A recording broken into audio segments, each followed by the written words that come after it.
Hello and welcome to Non-Stop Wrestling Chat. My name is Barry and I'm back, guys. The video later on today was filmed before my 48-hour challenge. I'm back, I'm feeling great. I've ran 48 miles in 48 hours. I was tired, I was stressed, my legs were sore, but I'd done it. It was good. Now on to the next challenge, which will be coming in a couple of weeks, so I'll update you on that. Anyway, guys, we're here today to talk about one simple thing. AEW Revolution.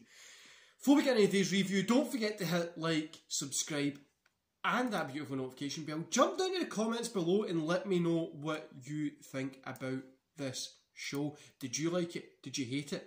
Did you fucking hate the sparklers like a lot of people did? But let's get into the show review and kind of stuff that I thought about it. Now, the debut and stuff like that, I'm going to keep to the very end, and we're just going to talk about stuff then. But yeah, so at the end it's going to be more of like a overall just chatting about the show, and at the start it's just kind of going through the matches and stuff. So we got Britt Baker and Maki versus Rosa and Rio. Baker and Tico won 2 stars. Solid pre-show match. Aye. Solid pre-show. I don't know what else to fucking say about it. AEW World Tag Team Championship match. The Young Bucks versus Chris Jericho and MJF. The Young Bucks got the win. Surprise, surprise. First half of this match was a mess. It was just a joke, right? But then it picked up. I gave this a 2.5 stars here because, I don't know, I wasn't into this at all. I got into it towards the end when it started getting a little bit more cool. Like, I don't know, it felt a little bit better at the end, but at the start it was just terrible. And I really struggled to kind of get into it. Sorry guys, I need to fix my moustache. Don't know what's happening to it. Then we got the Casino Tag Team Royal Battle thing. Ray Phoenix and Pac picked up the win here. I gave this a 2.5. It could have probably been a 3, but I gave it a 2.5. I really enjoyed it. The first 10 minutes of it were just like, after even 15 minutes of it was just, who really cares? When Pac and Ray Phoenix came out, I'm not a big Pac fan, right? I'm a big Phoenix fan. Really cool stuff was happening. Cool stuff. The ending was really cool. The stuff that kind of jumped back in and things. I really enjoyed that. It wasn't a flawless match, like it was all over the place. It shows how many tag teams are actually in AEW, whether that be for the better or worse, because their main guys are Young Bucks and their tag team wrestlers who have kind of held the belt, but who cares? Then we get AEW Women's Championship match. Ryo versus Shida. Shida got the win. Solid match, 2.5 stars. The women's division really doesn't count in AEW. For me personally, it's not really got anybody that, no, it's got good talent and stuff like that, and these are going to be good talents for 5-10 years time. At the minute, it's not really got anybody you could really get behind. It just needs to be booked a little bit better. But yeah, 2.5 for this one. And we get Miro and Kip Sabian versus Orange Cassidy and Chuck Taylor. Miro got the win. Miro and Kip Sabian got the win here. 2.5 stars. Miro looked badass in this. That was the best part of the match. He really, really looked good in it. He looked like the way I thought they would have booked him at the start. But is it too late to turn it around? Who knows? Is he going to just be the Cesaro of like AEW? Who knows? Is he really like... I don't even know what's going to happen with this. This one just wasn't really it for me. Personally, it just didn't really do anything for me. But yeah, it's a pretty cool, an okay match. Then we get Matt Hardy versus Hangman Page. Right, the next couple of matches, I'm not really sure how to rate them.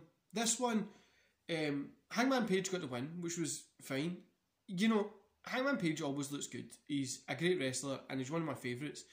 Hardy looked a little bit blown up here, especially for his age. Like, he's not that older than a lot of guys that are still competing to this day. And yeah, it just didn't work. It worked. I enjoyed the match. It was a really good match, a really fun, enjoyable match. But for some reason, it just kind of felt like it was just there. I don't know. I gave it a 3 stars, but I've put maybe 3 stars because it could be a 2.5. It was fun. Hangman Page obviously got the win because it's Hangman Page. And yeah, it was an okay match. It was a good match. 3 stars because I enjoyed it, but it could have been 2 stars. I don't know. Then the face of the Revolution ladder match, which was so confusing. Like, I don't know why they called it that, but yeah. Then you get Max Caster versus Lance Archer versus Cody Rhodes, Scorpio versus Scorpio Sky versus Penta versus Ethan Page. Scorpio Sky got the win. Lance Archer looked good. Lance Archer looked really good in this one. I thought it was really cool looking. I think he should have got the win just to give him that little bit of kind of oomph in his character. The guy looks like a big bad guy. Why did they try to make him a face? Just have him as a big bad guy. That's what he works as. 2.5 here again, guys. Then we got the street fight, Sting and Darby Allin versus Ricky Starks and Brian Cage. Sting and Darby Allin got the win. Here again, guys, it's a 2.5 or a 3 stars. I don't know what to give it. I think maybe I'm screwed because I'm a big Sting fan, and I like Darby Allin's work as well. I thought this one was okay. I really did. I thought it was okay. It was a good match. It felt fun for that kind of cinematic experience stuff that they had in it. It felt fun. But again, it just... I don't know, I felt like it was missing something. It was cool seeing, obviously they're not going to put Sting into positions that he's going to get hurt and stuff like that. But really, they could have had it a little... I don't know, I think they could have done something better than this. They could have done... I don't know. I honestly don't know what they would have done. Yeah, I really don't know. Then we've got the main event, guys. The main event. The exploding barbed wire death match, or as I like to call it, the sprinkler barbed wire death match. Dean Ambrose versus Kenny Omega. Kenny Omega gets a win here, which is cool because Omega is obviously good wrestler and stuff like that. I like the guy's work. Maybe would have dropped it to Moxley here or something, I don't know. But Omega, I think he's having a cool little run. So it's cool that he kept it. I don't know. 2 stars in this one, guys, just because of how bad the ending was. The match itself was okay, and the match itself could have just been a barbed wire match or just a fucking death match. Just have it as a death match or have it as a hardcore match or something. It didn't have to be this barbed wire exploding thing. That, yeah. I liked the match. It was okay for what it was. I probably, if it was just the match itself, I would have gave it a 3 stars.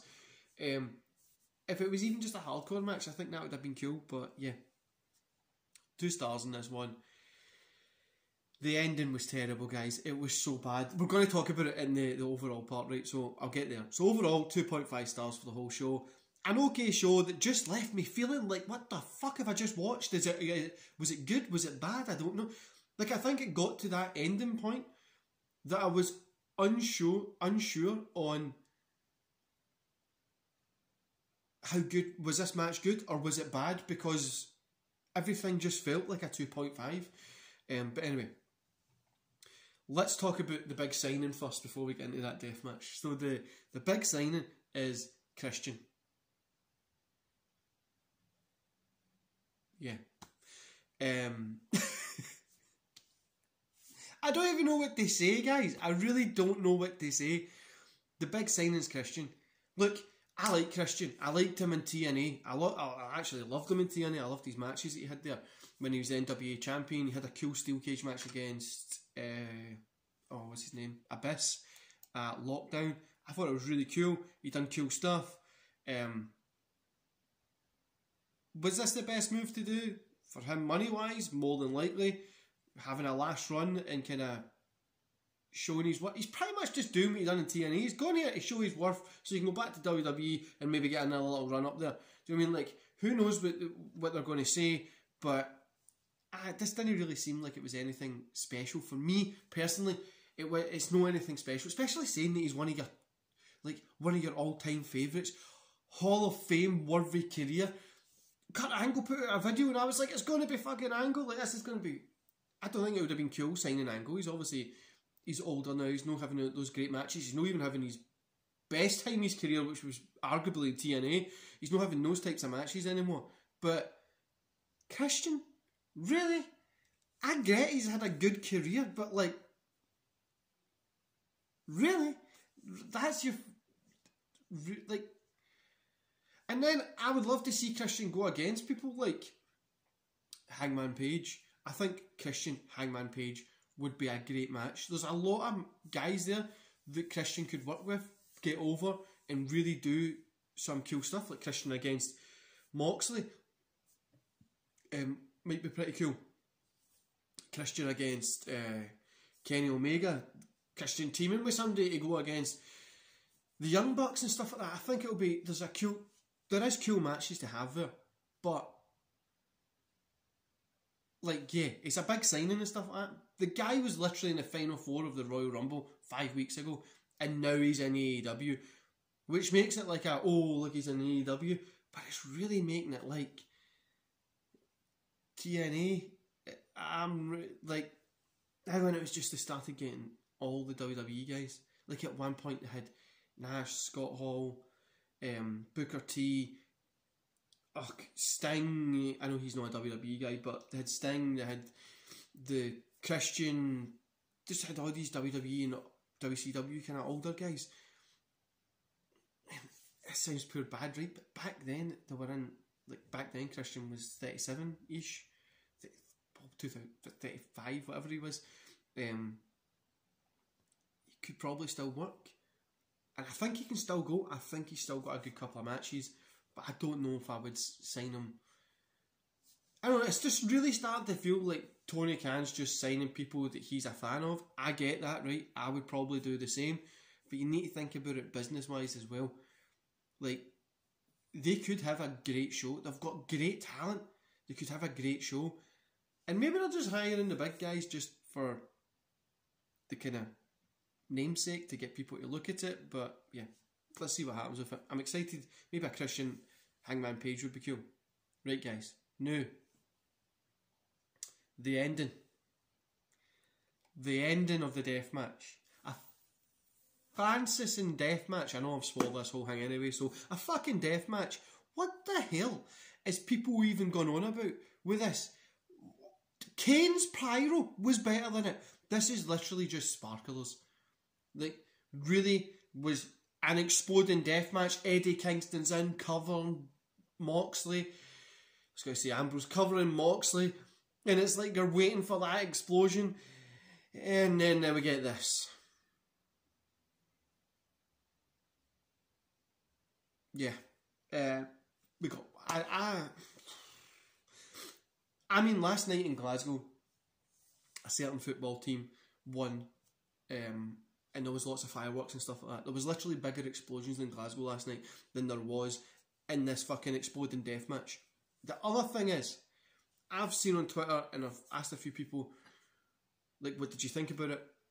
They were saying they done this just to kind of trend on Twitter to get people talking about it. You've sacrificed your main event of a pay-per-view, so people will tweet about it. What the fuck? I don't know how to book this. I don't know why you would book it like this. I don't know. There is fucking other things that you could have done. Like, just have it as a death match, or just have a hardcore match, or just have a fucking cage match, or something. You don't need to have this exploding sprinkler death, fucking exploding sprinkler I'll survive match. You know what I mean? Like, who really wants to see this? This was the clusterfuck that I was worried that was going to happen. And a lot of people might not like this, right? But this was shit. This fucking ending was pish. It ruined the whole show. And people can go, it was a great show apart from the ending. Let's really look at it. They had Sting in a cinematic match, right? Which, yeah, he's going to be in that, but that's just fine. Outside that, you had a good couple of matches that were just average at best. Solid matches. And this is just... It was a joke, guys. A fucking joke. Pay-per-view. People paid for this as well. I paid for this. For this shit. Which is fucking a pain in the arse. Yeah. Aye. I'm raging. I spent... After 48 hours, I'm beasting my cunt in. Fucking... Every 4 hours running 4 miles. It was a long fucking time. And I was tired. I was exhausted. I slept all day. I got up early this morning. I was like, you know what? I'm going to watch this. It's going to be good. Hopefully it's good. I didn't even... go and Google or nothing. I went and just looked at this pay-per-view, and this was the shit how it ended. What a fucking piece of pish, man. Anyway, I hope it gets better. I hope they book something on Wednesday that looks really cool. I hope they address it, they take the piss out of it, they do something fun.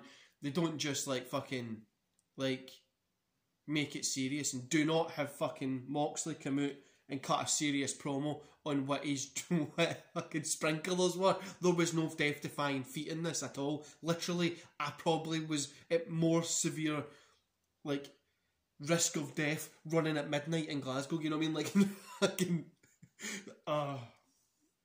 Anyway, guys, quick update for you as well, we're at the end of this show.